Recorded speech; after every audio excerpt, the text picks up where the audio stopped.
Hello guys, welcome back to my channel. সবাই কেমন আছো? আছো সবাই খুব ভালো আছো, তোমাদের আশীর্বাদ আমিও খুব ভালো আছি। চলে এলাম আরও একটা রেসিপির ভিডিও নিয়ে। আজকে তোমার সঙ্গে শেয়ার করবো পটল আলু চিংড়ি মাছ দিয়ে ঝোল। তো চলো বেশি আর কথা বলবো না, ভিডিও দেখতে থাকো, আমার সঙ্গে থেকো। এখানে দেখো পটলগুলোকে আমি ভালো করে চিড়ে নিয়েছি আর একটা পটল দুটো করে কেটে নিয়েছি। এদিকে দেখো আলুগুলো পাতলা পাতলা করে কেটে নিয়েছি। আর এদিকে আমি কড়াইও বসিয়ে দিয়ে কড়াই পরিমাণ তেল দিয়ে এখন চিংড়ি মাছগুলো আমি লাল লাল করে ভেজে নিব।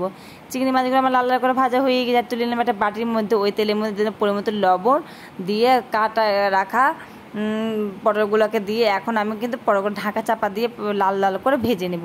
দেখো ঢাকা তুলে দেখো পটলগুলো কিন্তু আমার এক পিঠ ভাজা হয়ে গিয়েছে। এই পিঠ করে ভালো করে ভেজে নেব। দেখো পটলগুলো ভাজা হয়ে গিয়েছে। আর তুলে নিলাম একটা বাটির মধ্যে, এইভাবে আমি পটলগুলো ভেজে নিয়েছি।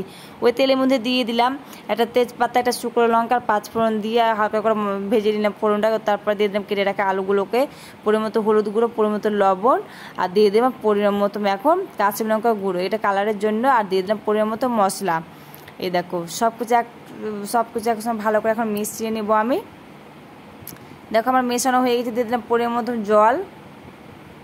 এই দেখো পরিমাণ মতো জল দিয়ে দিলাম ওর মধ্যে একটা কেটে রাখা টমেটো। আমি এটাকে একটা বড় টমেটো কেটে নিয়েছি। দেখো এখন আমি দিয়ে দিলাম, দিয়ে সব কিছু একসঙ্গে ভালো করে মিশিয়ে এখন ঢাকা চাপাতে কষিয়ে নেবো ভালো করে। আমার মশলা কষানো হয়ে চাহিদা তেল ছেড়ে দিয়েছে। দিয়ে দিলাম এখন ভেজে রাখা পটলগুলো, দিয়ে আবারও সব কিছু ভালো করে একসঙ্গে মিশিয়ে নেব। দেখো ভালো করে মিশিয়ে কিছুক্ষণ আবারও কষিয়ে নিয়েছি। দিয়ে দিলাম পরিমাণ মতো এর মধ্যে জল।